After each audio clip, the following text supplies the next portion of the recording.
Le cancer du poumon, c'est le cancer le plus fréquent du monde et c'est le cancer qui tue le plus. On a plus de 30 000 décès par an. C'est le cancer qui a la première place sur le podium. Bonjour à tous, bienvenue sur Autumn Latte. Je pense que vous l'avez compris, aujourd'hui c'est le tour du cancer du poumon. Donc vous savez, les poumons sont ces organes qui se trouvent dans la cage thoracique. Donc on a 2 poumons et ce sont des organes très importants pour apporter de l'oxygène dans notre corps et éliminer le gaz carbonique ou le dioxyde de carbone ou le CO2. Donc c'est un organe très important, c'est un organe vital et le cancer du poumon apparaît lorsque au niveau des poumons, on a des cellules anormales qui se développent et elles se multiplient de manière incontrôlée. Et oui, c'est problématique parce que c'est un organe très important, vous voyez. On a 2 principaux types de cancer du poumon, celui qui est non à petites cellules et celui qui est à petites cellules. Le non à petites cellules, c'est le type de cancer le plus fréquent et il se divise lui-même en plusieurs sous-types. On va pas rentrer dans le détail des sous-types. Cette façon de classifier non à petites cellules, c'est une classification anatomopathologique. Ça veut dire que les différents types de cancers ont été classés en fonction des caractéristiques microscopiques des cellules cancéreuses. Il a été observé au microscope et en fonction de ses particularités, de ses caractéristiques, on va venir les classer. Alors on va pas trop rentrer dans le détail de comment on a fait, mais en gros cette classification nous permettra de mieux comprendre le comportement de ce cancer, on va dire, et ça va également nous aider à savoir quel traitement sera le plus adapté. On a une classification anatomopathologique, puis on va également regarder d'un point de vue moléculaire, donc encore plus proche, encore plus en détail, certaines caractéristiques, regarder s'il y a des mutations, et tout ça, ça va en fait nous aider à savoir quel est ce cancer et comment est-ce qu'il pourrait potentiellement réagir à différents types de traitements, comment il pourrait évoluer, est-ce qu'il fait partie des plus graves, des moins graves, voilà, donc ça nous donne quand même pas mal d'informations. Mais globalement, si vous savez qu'il y a 2 grandes catégories de cancer des poumons et le plus fréquent, c'est le cancer non à petites cellules. Je pense que c'est déjà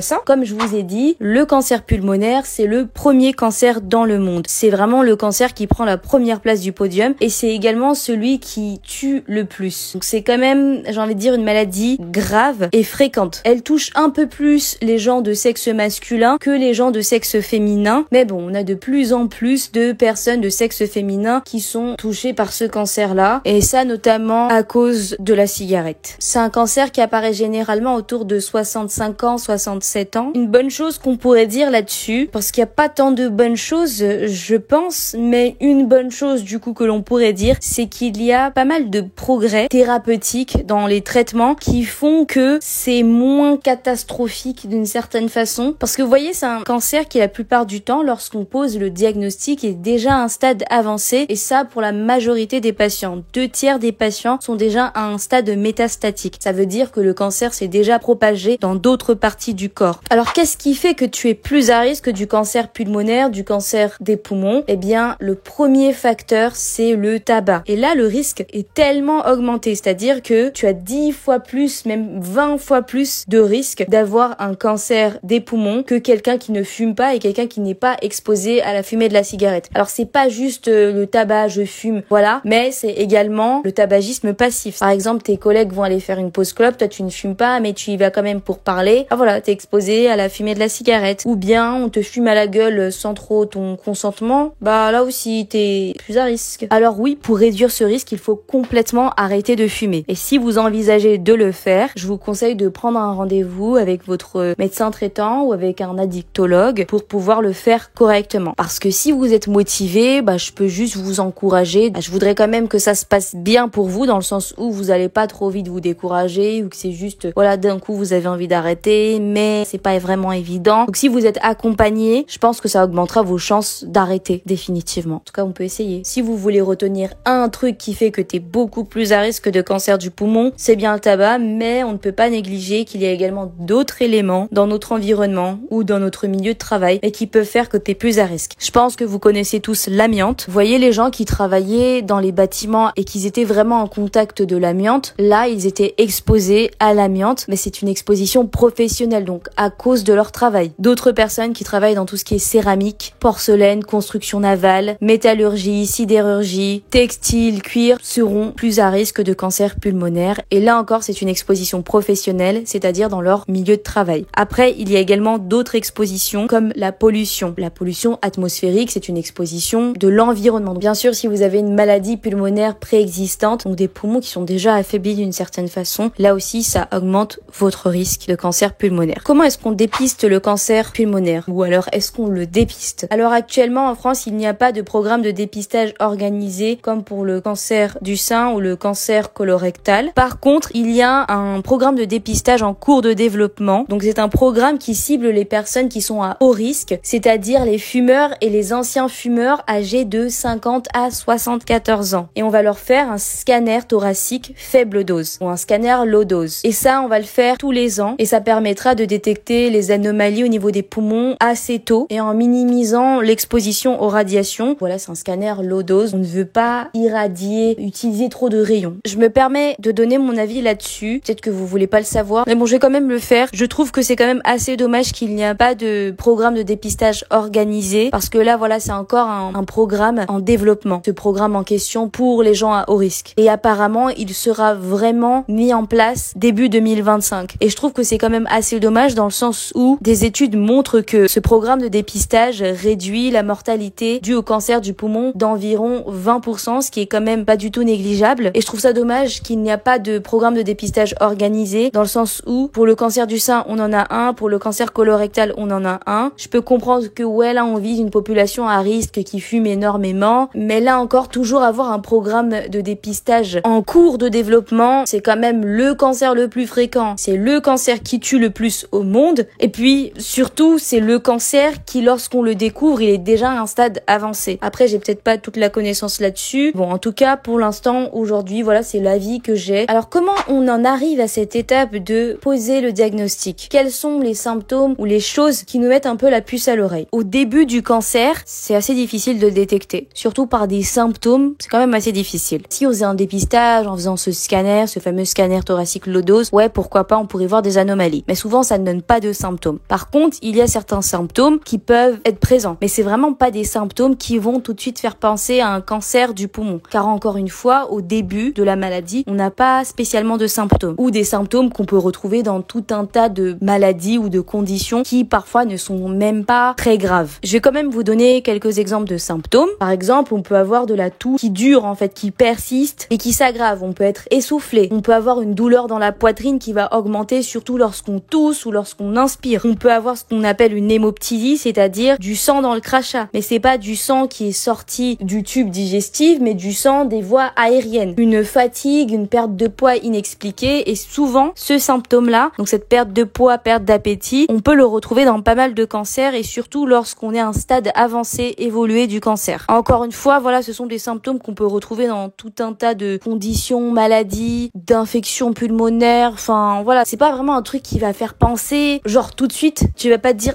ok, d'accord, tu tousses, c'est un cancer pulmonaire. C'est possible, hein, mais c'est pas quelque chose de spécifique, vous voyez ce que je veux dire? Mais il y a deux syndromes qui, là, peuvent vraiment faire penser à un cancer pulmonaire. On a le syndrome cave supérieur et le syndrome Pancoast-Tobias. Le syndrome cave, c'est lorsque la tumeur au niveau des poumons va comprimer, elle va appuyer sur cette veine cave supérieure, qui est un gros vaisseau qui transporte le sang désoxygéné, donc pauvre en oxygène, vers le cœur. Donc quand t'as le syndrome cave, t'as le visage qui gonfle, t'as le cou qui gonfle, tu vas avoir des difficultés respiratoires, des veines qu'on va voir au niveau du thorax, donc c'est ce qu'on appelle la circulation veineuse collatérale. Tu peux avoir mal à la tête, une sensation de vertige, tu peux même convulser. Et cette compression de la veine par la tumeur empêche le retour normal du sang vers le cœur. Et ça, vraiment, c'est une urgence parce que le sang circule mal, l'oxygène circule mal. Donc il faut traiter déjà ce syndrome. Et bien sûr, il faut traiter la cause de ce syndrome qui peut être le cancer pulmonaire. Cette fois-ci, lorsque la tumeur est au niveau du haut des poumons, donc au sommet du poumon, les structures osseuses, les nerfs, tout ça qui sont dans cette région-là peuvent être touchés et peuvent être comprimés, un peu comme la veine cave supérieure dans l'exemple précédent. Mais là, ce sont les structures qui sont aux environs, en fait, de cette tumeur. Donc ça va comprimer les racines nerveuses de cette zone-là, qui peut te donner une douleur intense au niveau de l'épaule et du bras. Et ça peut irradier jusqu'au cou et jusqu'à la main. Tu peux également avoir une faiblesse musculaire et tu ne ressens plus, donc en termes de sensibilité, tu peux avoir une perte de sensibilité. Autre chose que tu peux avoir dans ce syndrome Pancoast-Tobias à cause de cette tumeur au sommet du poumon, de l'un des deux poumons, c'est un syndrome, un autre syndrome qu'on appelle s'appelle le syndrome de Claude Bernard Horner. Oui, t'as un autre syndrome dans ce syndrome-là. Et en gros, t'as une chute de la paupière du côté touché, d'accord? Parce que souvenez-vous, on a 2 poumons. La pupille qui se rétracte, donc elle devient plus petite, et un enfoncement de l'œil, d'accord? Et quand on regarde les 2 yeux, on voit vraiment la différence. D'un côté, il y a la paupière qui tombe, la pupille qui est plus petite en comparaison à l'autre côté, et l'œil qui est rentré dedans aussi. Rentrer dedans, c'est un peu subtil quand même, c'est pas, voilà, enfoncé comme un malade. D'autres conditions peuvent vous donner ces 2 syndromes que je viens de vous expliquer. Bon, la cause la plus fréquente du syndrome cave supérieur, c'est le cancer du poumon, mais ce n'est pas la seule cause, d'accord? Et pareil pour le syndrome de Pancoast-Tobias, on pense principalement à un cancer pulmonaire, mais là encore, ce n'est pas la seule cause. Oui, on peut avoir des symptômes qui sont en rapport avec un cancer au niveau du poumon, c'est-à-dire que les structures autour sont touchées, comme les 2 syndromes que je viens de vous expliquer, mais il peut également avoir d'autres syndromes. Et là, on parle de syndrome paranéoplasique. Et parfois, c'est grâce à ces syndromes-là qu'on va penser à un cancer pulmonaire. En fait, c'est ça qui va nous mettre la puce à l'oreille. En gros, ce sont des substances, des hormones, des choses sécrétées par la tumeur qui vont perturber ton corps d'une certaine façon. Et ça peut mettre la puce à l'oreille. Et là, encore une fois, ça ne veut pas forcément dire que c'est un cancer pulmonaire, mais ça pourrait être le cas. Par exemple, on pourrait avoir une hypercalcémie paranéoplasique, c'est-à-dire que le cancer du poumon, certains types de cancer du poumon vont libérer des substances qui vont faire que ton niveau de calcium va augmenter dans ton corps. Et toi, tu peux avoir des symptômes comme une soif excessive, t'as beaucoup envie de faire pipi, t'as la nausée, t'as envie de vomir, tu vomis, t'es constipé, t'as des faiblesses musculaires, tu peux même être confuse et ça peut même aller jusqu'au coma. Et quand on va faire un bilan sanguin et qu'on va regarder ta calcémie, c'est-à-dire la concentration de calcium que t'as dans ton sang et que c'est augmenté, bah là on se dit une hypercalcémie. Et ça pourrait être une hypercalcémie qui est due en fait à un cancer pulmonaire. Bon, ça c'est un exemple. Tu peux également avoir ce qu'on appelle un syndrome de sécrétion inappropriée d'hormones antidiurétiques ou SIADH. Donc dans ton corps, t'as une hormone qui s'appelle l'ADH qui permet de retenir l'eau. Et le cancer pulmonaire peut faire que tu sécrètes trop de cette hormone. Et ça c'est pas normal. Donc ça va trop retenir de l'eau dans ton corps. Et là tu peux avoir des nausées, des crampes musculaires, être confus, dans les cas graves convulser, même aller jusqu'au coma. Un autre syndrome paranéoplasique, c'est le syndrome de Cushing paranéoplasique. C'est-à-dire que la tumeur peut faire que tu libères trop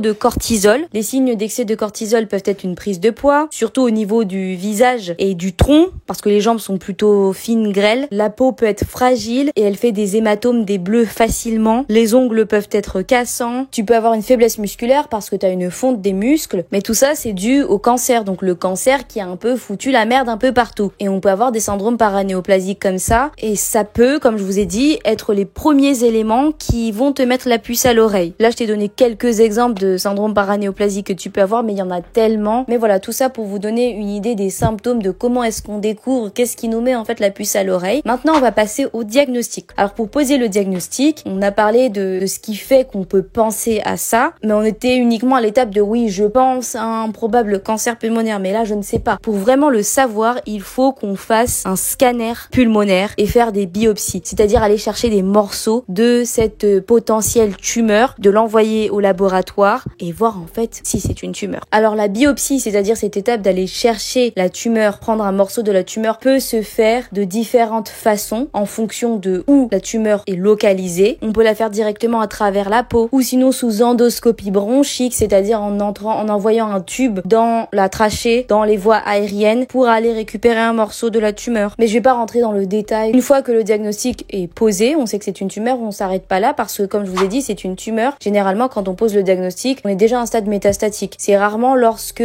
c'est au début. Donc oui, il faut toujours faire un scanner qu'on appelle un TAP scan, donc thoraco-abdominopelvien, pour regarder si on a d'autres atteintes. On s'arrête pas là, on va également faire un scanner cérébral ou une IRM cérébrale. Ça dépendra de s'il y a des métastases ou non. S'il n'y a pas de métastases à l'examen précédent, c'est-à-dire au scanner thoraco-abdominopelvien, on va faire une IRM cérébrale. Pourquoi? Parce qu'on ne veut pas passer à côté de quelque chose. Dans le sens où, j'ai fait le TAP scan, il y avait rien du tout, donc pas de métastases. Je vais faire un scanner cérébral. Non, on va faire une IRM cérébrale parce que c'est plus sensible. Et quand dans l'examen précédent, il n'y avait pas de métastases, on veut pas passer à côté de quelque chose, faire le traitement qui n'est pas adapté finalement, parce que si, en fin de compte, il y a des métastases cérébrales, la prise en charge ne sera pas la même chose. Bon, là, c'est quand même du détail. On va faire un scanner thoraco-abdominopelvien et au cas par cas, on fera également un scanner ou une IRM cérébrale. Et voilà, donc scanner thoracique, les biopsies, scanners thoraco-abdominopelviens, d'autres types d'examens d'imagerie, de scanners. Tout ça nous permet de poser le diagnostic et grâce à ça, on va avoir une classification. Et en fonction de la classification, c'est-à-dire on va stadifier la tumeur, donc dire c'est quel stade, et également en fonction de l'état de santé de la personne, on va passer au traitement. Alors le traitement, ça dépendra de si le cancer est uniquement au niveau des poumons, donc localisé au niveau des poumons, ou s'il a donné des métastases, mais également s'il est opérable ou non. Certaines tumeurs, même si elles sont que au niveau des poumons, on va pas pouvoir les opérer. Alors je vais pas rentrer dans le détail du détail, mais globalement les traitements qu'on peut avoir, c'est de la chirurgie. On peut également avoir de la chimiothérapie adjuvante, c'est-à-dire après la chirurgie. Et là encore, ça dépendra du stade de la tumeur, ça dépend de sa taille, est-ce que ça donne des métastases ou non. On peut également avoir ce qu'on appelle de la radiochimiothérapie, c'est-à-dire un traitement avec des rayons, mais également de la chimiothérapie. Dans le cas où ça a donné des métastases, s'il y en a par exemple qu'une seule, on peut peut-être faire la chirurgie de la tumeur initiale, de la tumeur qui se trouve au niveau des poumons, mais également la chirurgie de la métastase. Dans les cas où ça a donné plein de métastases, on va peut-être partir uniquement sur de la chimiothérapie. Il y a également d'autres traitements qu'on peut proposer. Et c'est là qu'en fait cette classification des différents types de cancers est importante parce que grâce à cela, comme je vous ai dit au début, on va pouvoir savoir quel traitement proposer, quel traitement pourrait fonctionner en fonction du profil, du comportement, on va dire, du cancer. L'immunothérapie va en fait renforcer le système immunitaire pour qu'il attaque les cellules cancéreuses. Donc en gros, elle va stimuler les cellules de ton immunité, tes propres cellules immunitaires, pour qu'elles tuent les cellules cancéreuses. Elle ne va pas directement cibler les cellules cancéreuses et les tuer. Donc elle stimule tes cellules pour aller tuer les cellules cancéreuses. La thérapie ciblée va attaquer des anomalies qui sont spécifiquement au niveau des cellules cancéreuses. C'est-à-dire qu'elle va laisser tranquilles toutes les autres cellules. Donc elle va aller bloquer certaines molécules qui vont faire que les cellules cancéreuses se multiplient encore et encore. Et voyez, la thérapie ciblée, elle est beaucoup plus précise que la chimiothérapie. Dans le sens où la chimiothérapie ne cible pas uniquement les cellules cancéreuses. Le médicament, donc de la chimiothérapie, ça va circuler dans tout le corps et ça ne va pas cibler uniquement les cellules cancéreuses, ça va cibler les cellules qui se multiplient beaucoup